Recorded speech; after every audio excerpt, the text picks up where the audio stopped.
नमस्कार साथियों, छोटे से डेली ब्लॉग में आपका स्वागत है। तो मेरा आज रात के 1 बजे नींद टूट जाती है और मैं पढ़ने के लिए बैठ जाता हूँ। अपने सीट पे सोचा, अब जब नींद टूट ही गई तो पढ़ लेता हूँ थोड़ा सा। और फिर मैं 2 घंटे तक पढ़ाई करता हूँ। पढ़ाई करने के बाद फिर सो जाता हूँ। और जब सुबह होती है तो उठने के बाद मैं फिर जाता हूँ फ्रेश होने, नहा सुना के आ जाता हूँ। और उसके बाद मैं जाता हूँ दूसरे घर पे। और वहाँ जाने के बाद मैं देखता हूँ गाय बाहर में ही थी, तो मैं अपने गैया को खींच के अपने रूम में ले आता हूँ और उसको अपने खुट्टे से बांध देता हूँ और फैन चला देता हूँ ताकि उसको गर्मी ना लगे। ऐसे करके मैं तीनों गाय को अपने खुट्टे से बांध देता हूँ और फैन चालू कर देता हूँ। और फिर मैं चला जाता हूँ बुआ को उसके घर छोड़ने, क्योंकि वो आई हुई थी तो मैं उसको अपने घर छोड़ने चला गया। फिर वहाँ से आने के बाद शॉप खोल के पढ़ने बैठ जाता हूँ। और 1 घंटे पढ़ाई करने के बाद मेरे दोस्त का कॉल आता है कि आज थोड़ा मार्केट चलना है। फिर मैं अपने मनीष के साथ निकल जाता हूँ मार्केट के लिए।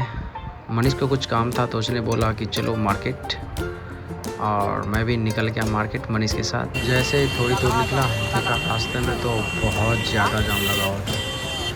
और ज्यों आगे जा रहा था वैसे ही लग रहा था कि और जाम में फंसता ही जा रहा हूँ। यहाँ पे पुलिस भी थी जो जाम को हटा रही थी। और ये जाम बस इसलिए लगा हुआ था क्योंकि बहुत सारे लोग आ रहे थे गंगा जी से नहा के। कुछ पूजा पाठ का दिन था जिसके कारण वो लोग नहा के। तब तक मैं पहुंच जाता हूँ बेगूसराय ब्रिज के पास और वहाँ से चला जाता हूँ समोसा चाट खाने। मैं और मनीष बिना बोले लेके चला गया। ये देखो कैसे खा रहा है, चप्पल चप्पल चप्पल चप्पल। फिर हम दोनों ने चाट खाई और फिर वहाँ जाने के बाद एक दोस्त से मिला, वहाँ पे जाके स्प्राइट पी के और वहाँ से फिर निकल जाते हैं अपने घर के लिए।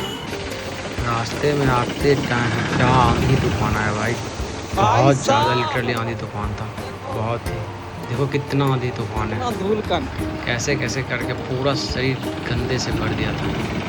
मुझे मार्केट से आते आते बहुत ही ज़्यादा लेट हो गया था, तो फटाफट मैं गाय को अपना खाना दे देता हूँ, चारा दे देता हूँ ताकि वो तीनों अपना खाना खाए। तीनों खाने के बाद अभी इसको इतना मारे हैं, इतना मारने के बाद भी नौटंकी देखिए, इतना नौटंकी कर कैसे शैतानी कर रहा है। नौटंकी बस नौटंकी बतिया दोनों बहुत ही नटखट है, कितना भी मारो मेरा पीछा छोड़ते ही नहीं है। उसके बाद रात हो चुकी थी। रात होने के बाद गाय को देना था कैल्शियम, क्योंकि वो प्रेग्नेंट है, वो 7 महीने की प्रेग्नेंट है। इसके लिए उसको कैल्शियम देना बहुत ज़रूरी था, क्योंकि मैं ऑलरेडी डिले हो चुका था। तो मैं मार्केट से लाने के बाद इसको कैल्शियम पिलाने के लिए मुँह में डाल देता हूँ उसको कैल्शियम, और वो पीने में बहुत नटखट कर रही थी। तो देखो कैसे पिलाया जाता है। फिर मैं फटाफट बैठ जाता हूँ गाय का दूध निकालने, क्योंकि सेंटर भी जाना रहता है। तो फटाफट मैं दूध निकाल के अपना दूध केन में डाल के सेंटर के लिए निकल जाता हूँ। वहाँ से आने के बाद फटाफट मैं अपने पढ़ाई के लिए बैठ जाता हूँ, क्योंकि आज दिन में भी थोड़ा कम पढ़ा था तो उसको मैनेज करना था। तो मैं फटाफट पढ़ने के लिए बैठ गया और जो भी सिलेबस था उसको पूरा किया। फिर रात के बज चुके थे 12 और मैं चला गया सोने। तो आई होप कि वीडियो आपको अच्छा लगा हो। मिलते हैं नेक्स्ट ब्लॉग में। Thank you so much.